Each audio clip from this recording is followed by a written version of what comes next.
गांव के किनारे बनी उस पुरानी हवेली में एक बूढ़ा आदमी अकेले रहता था, जिसकी देखभाल एक नौजवान करता था।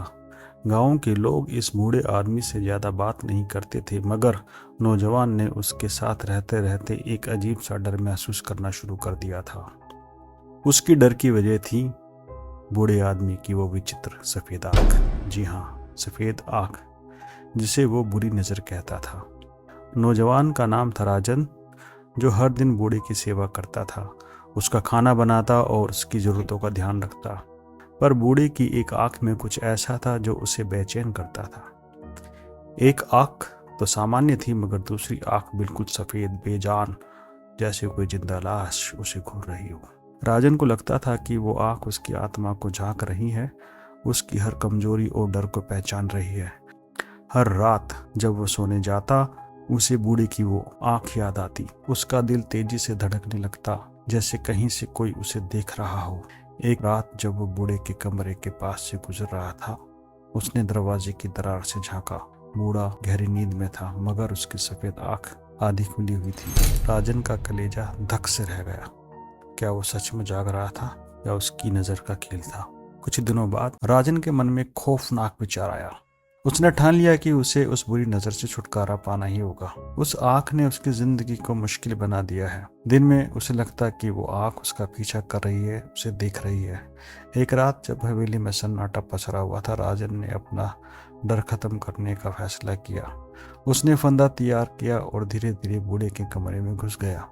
बूढ़ा गहरी नींद में सोया हुआ था, मगर उसकी वही सफेद आंख थोड़ी सी खुली हुई थी, जैसे अब वो जाग रहा हो। राजन के हाथ कांप रहे थे, लेकिन उसने खुद को संभाला। उसका दिल तेजी से धड़क रहा था, मगर अब पीछे हटने का कोई रास्ता नहीं था। उसने फंदा बूढ़े की गर्दन के पास लाकर कस दिया। कुछ ही देर में बूढ़े की सांसें थम गई। उसकी वो सफेद आंख बंद हो चुकी थी। कम से कम अब राजन ने खुद को यही समझाया। राजन ने बूढ़े के शरीर को हवेली के फर्श के नीचे कहीं छुपा दिया। उसे लगा कि अब वो उस बुरी नजर से हमेशा के लिए आजाद हो चुका है, मगर असली डर तो अब शुरू हुआ।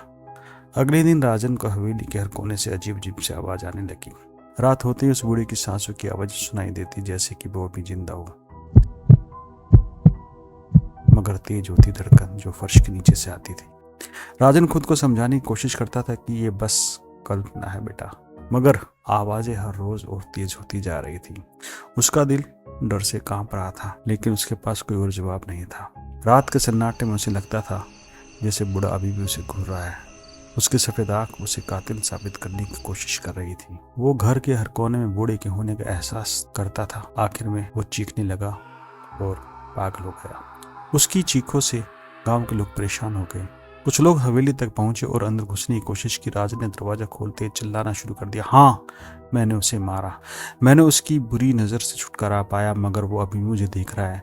उसकी धड़कनें शायद मुझे, वो अभी अभी मुझे मार डालेगी। हाँ हाँ, वो मुझे मार डालेगी।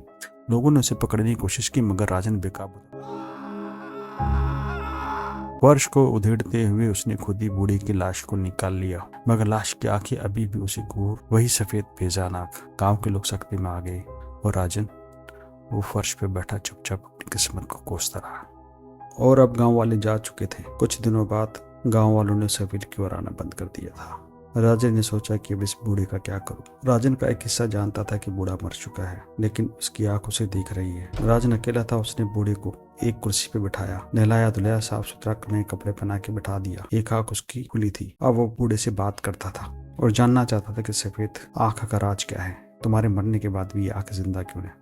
दिन बीतते गए और राजन की उत्सुकता उतनी बढ़ती गई इस राज को जानने की। उसे लगता था कि बूढ़े को वो सफेद आंख जैसे उसके अंदर से सारे राज जानती हो।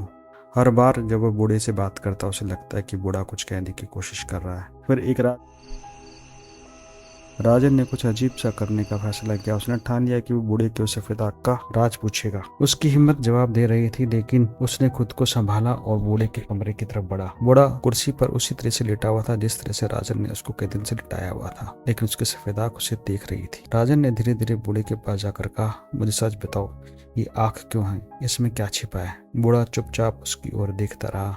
फिर एक धीमी सी आवाज में बोला, तुम सच जानना चाहते हो?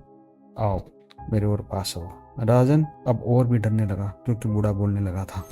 लेकिन उसने सोचा अगर राज जानना तो उसे ये स्वीकार करना ही पड़ेगा के मुर्दा भी बोलते हैं। उसकी सांसें तेज हो रही थी मगर उसने हिम्मत नहीं छोड़ी। उसने बूढ़े की बात मानी और उसके करीब गया। बूढ़े ने धीरे से अपनी सफ़ेद आँख के ऊपर हाथ रखा और कहा, इसमें तुम्हारा डर छिपा है। जो तुम इस आँख में देखते हो वो तुम्हारे अंदर का खौफ है। तुम सोचते हो कि मैं तुम्हें देख रहा हूँ मगर तुम खुद को देख रहे हो। मैं तो सिर्फ एक बहाना हूँ।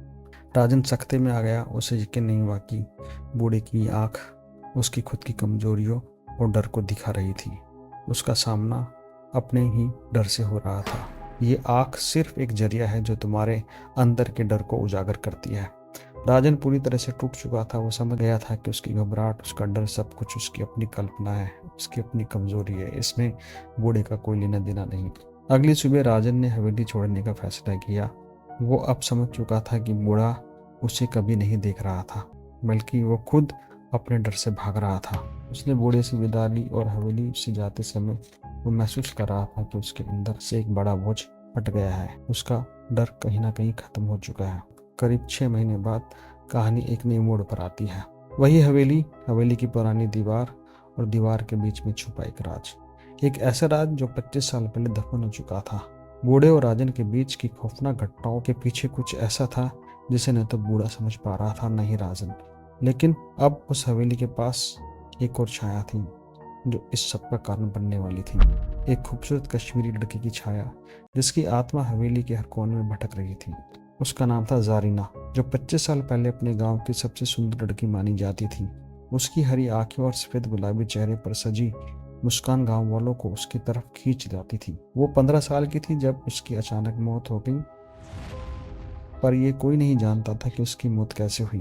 कहते हैं जरीना का कत्ल उसी हवेली में हुआ था, मगर किसी ने उसके कत्ल को देखा नहीं था और कातिल का कोई पता नहीं था। अब 25 साल बाद उसकी आत्मा किसी की तलाश में थी, एक ऐसे लड़के की जो उसी गांव से हो ताकि वो अपना बदला ले सके। राजन को जरीना की कहानी के बारे में कुछ भी पता नहीं था।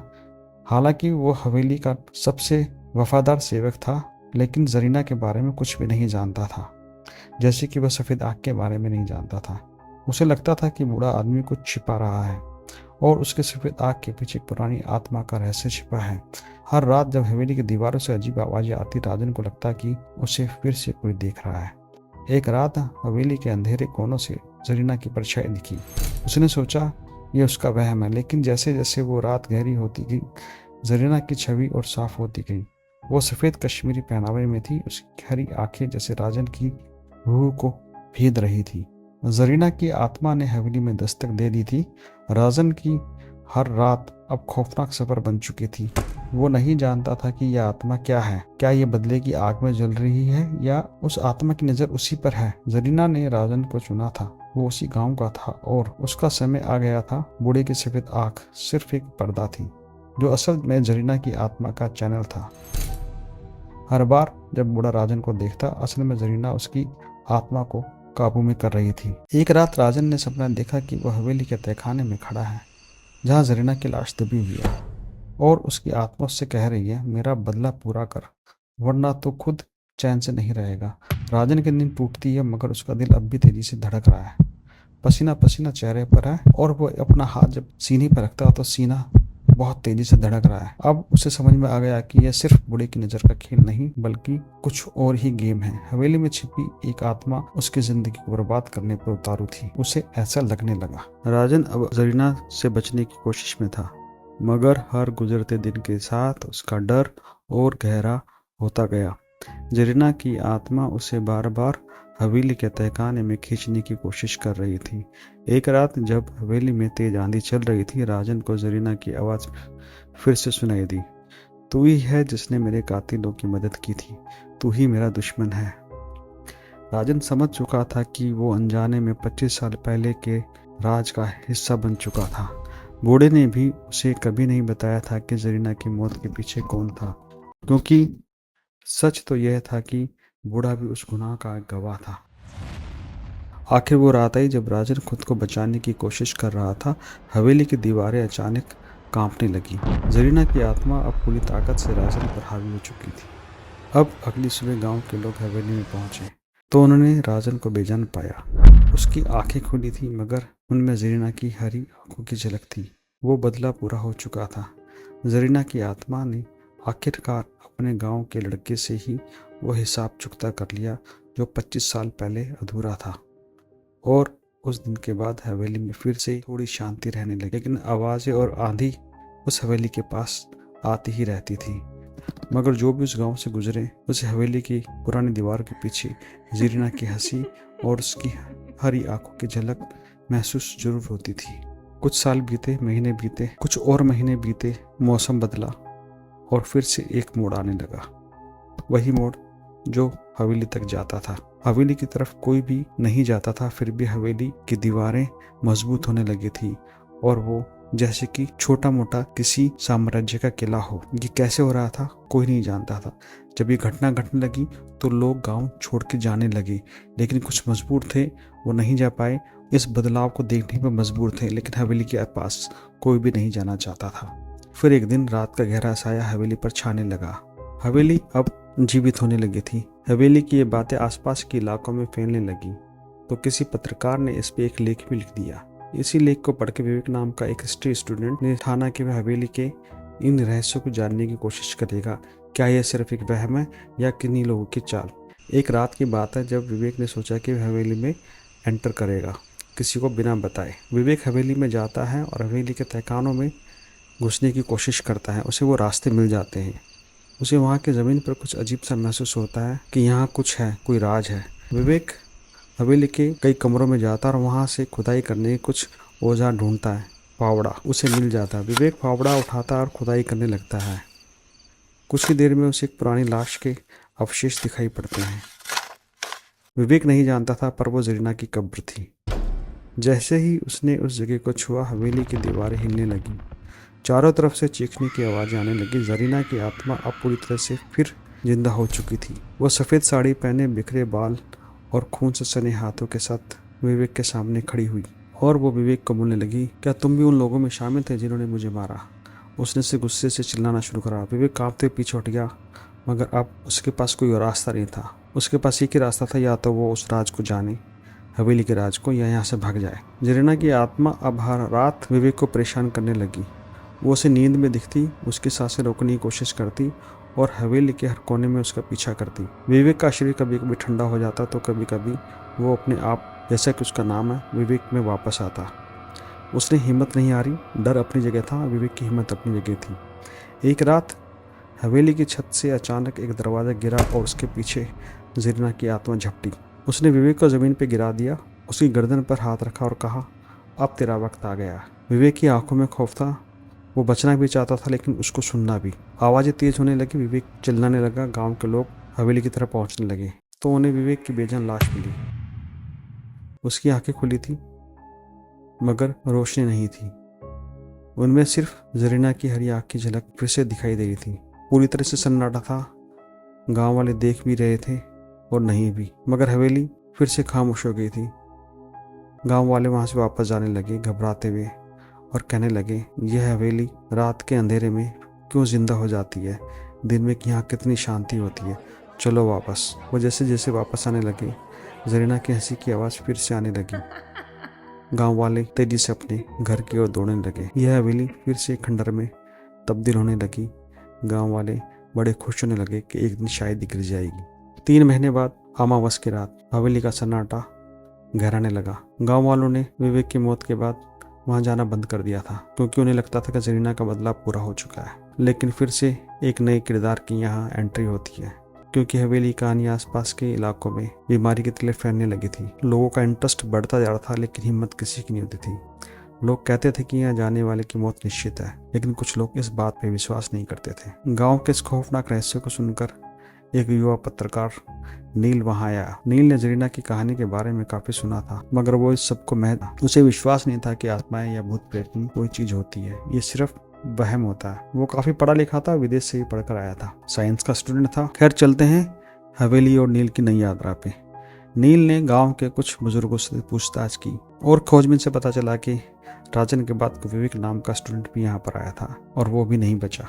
वहाँ के लोग जरीना के खौफ से इतने डरे हुए थे कि उसके बारे में बात करना भी पाप समझते थे। लेकिन नील ने ठान लिया था कि वो इस रहस्य का सच सामने लाएगा। नील ने गांव से कुछ ही दूरी पर एक छोटे से घर में अपना ठिकाना बनाया, क्योंकि नील समझदार था। वो हवेली को ठिकाना नहीं बनाना चाहता था। वो अपने कैमरे और रिकॉर्डिंग जैसे गैजेट्स साथ रखता था। एक दिन उसने पूरी तैयारी के साथ हवेली में एंट्री की। हवेली में कदम रखते ही उसे वहाँ की खामोशी और ठंडक ने घेर लिया। हवेली की हवा में अजीब सी घुटन थी, जैसे कि वहाँ की दीवारों ने सदियों से कुछ दबा कर रखा हो। पहली रात नील ने हवेली के कोने कोने की जांच की, मगर उसे कुछ खास नजर नहीं आया।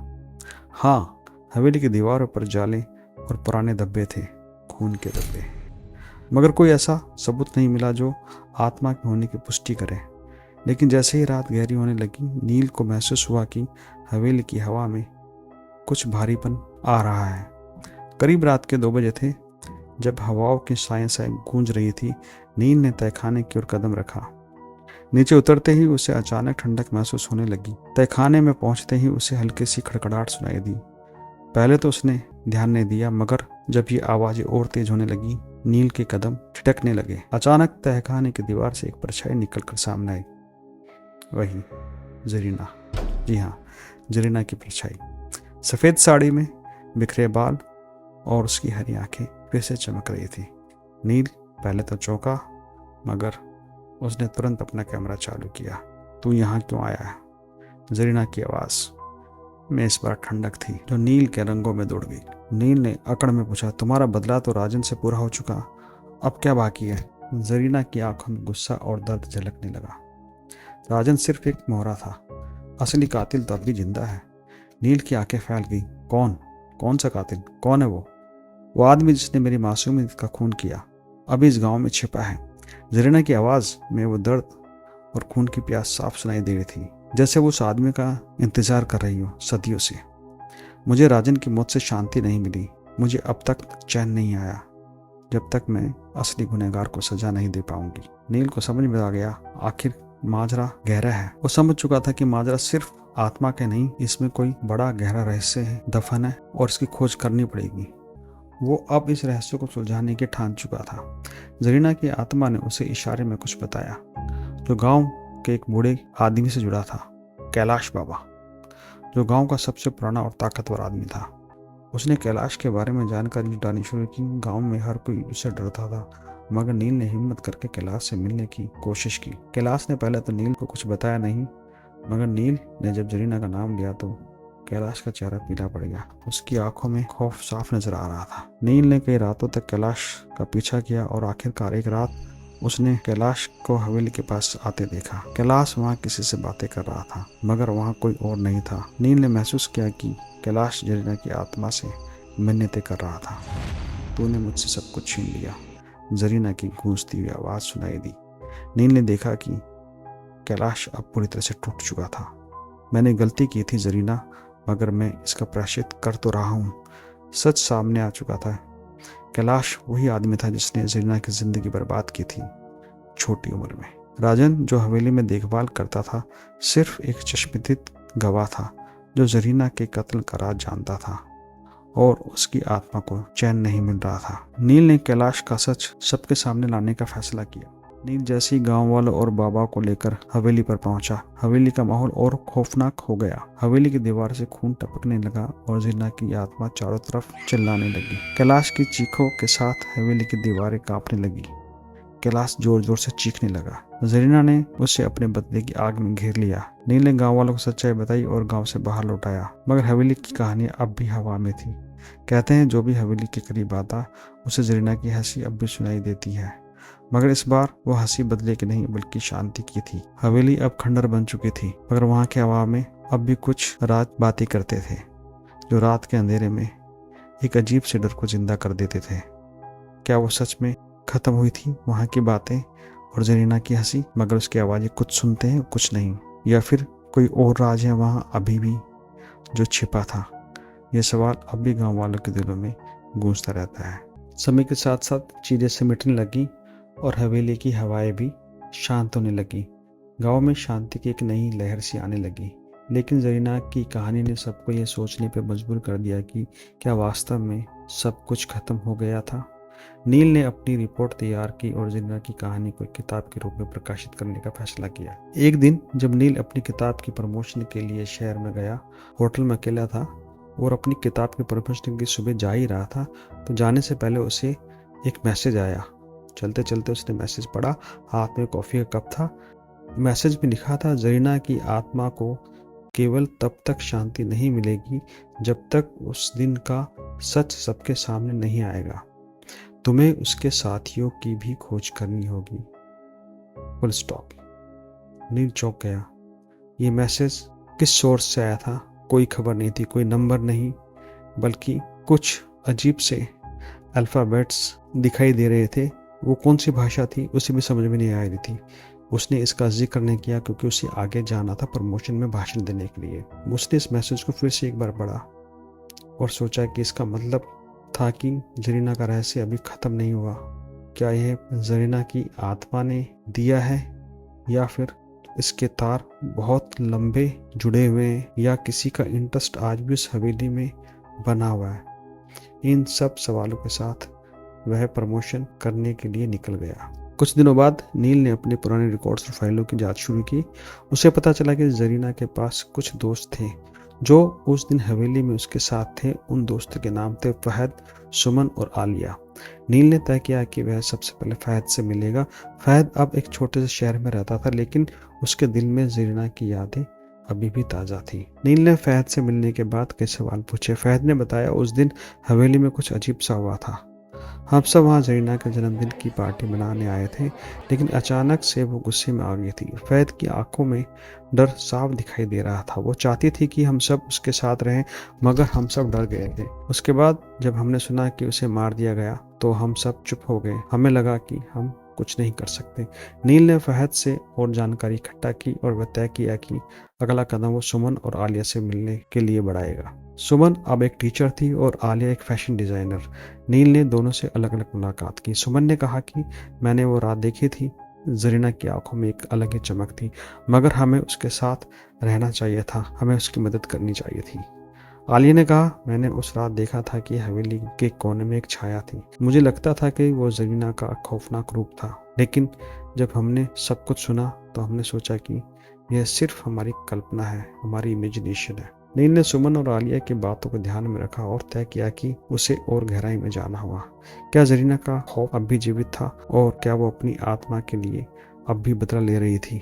नील ने जरीना के दोस्तों से मिले सभी सुरागों के साथ इकट्ठा किया, जोड़ा, और उसे पता चला कि उस रात हवेली में एक पुरानी किताब थी जिसमें कुछ मंत्र थे। नील ने हवेली की ओर लौटने का फैसला किया। वह उस पुरानी किताब को ढूंढना चाहता था ताकि यह पता चल सके क्या वह जरीना की आत्मा को शांति दे सकती है। जब वह हवेली में पहुंचा तो वहां का माहौल और भी खौफनाक था। हवेली की दीवारों में एक अजीब सा सन्नाटा था। जैसे ही नील ने तहखाने में कदम रखा, उसे वही ठंडक महसूस हुई जो उसने पहली बार महसूस की थी। वहां पहुंचकर उसने किताब खोजने की कोशिश की। जैसे उसने फावड़ा चलाया, उसे एक पुराना बक्सा मिला। बक्सा खुलते ही उस किताब की गंध और एक अजीब सा प्रकाश चारों ओर फैल गया।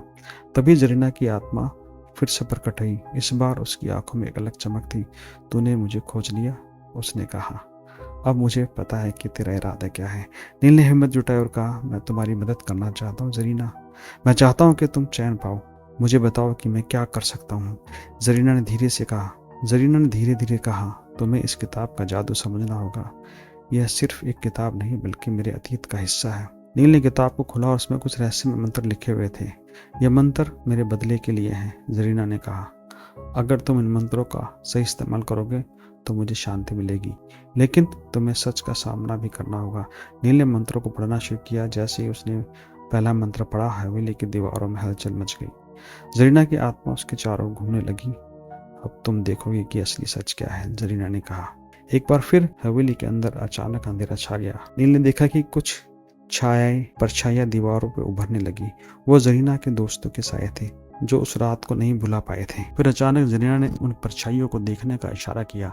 ये सब मेरे साथ थे, उसने कहा, लेकिन डर के मारे सबने मुझसे मुंह मोड़ दिया। अब मैं जानती हूँ कि कौन असली है, कौन गुनाहगार। नील को समझ में आया कि जरीना की आत्मा केवल अपने दोस्तों से बदला लेना चाहती थी। वो जानती थी कि उसकी असली दुश्मनी हवेली में नहीं बल्कि उसके करीबी लोगों में थी। नील ने जरीना से कहा, तुम्हें उन्हें माफ कर देना चाहिए जरीना। तुम्हें अपने बदले की प्यास को छोड़कर शांति की ओर बढ़ना चाहिए। जरीना ने गुस्से में सिर झुकाया। लेकिन क्या वो सही है? क्या उन्हें माफ किया जा सकता है? नील ने विश्वास के साथ कहा, सिर्फ तुम ही तय कर सकती हो जरीना। अगर तुम माफ करोगी तो तुम्हें शांति मिलेगी। जरीना ने अपने दोस्तों को देखा और उसके दिल में हलचल हुई। मैंने इतने सालों तक सिर्फ बदला चाहा, लेकिन अब मुझे समझ में आया कि माफी में असली ताकत होती है। उसने मंत्र को आखिरी बार पढ़ा और एक चमक के साथ उसकी आत्मा हल्की हो गई। जरीना की आत्मा ने एक अंतिम हंसी और वह आसमान की ओर उड़ने लगी।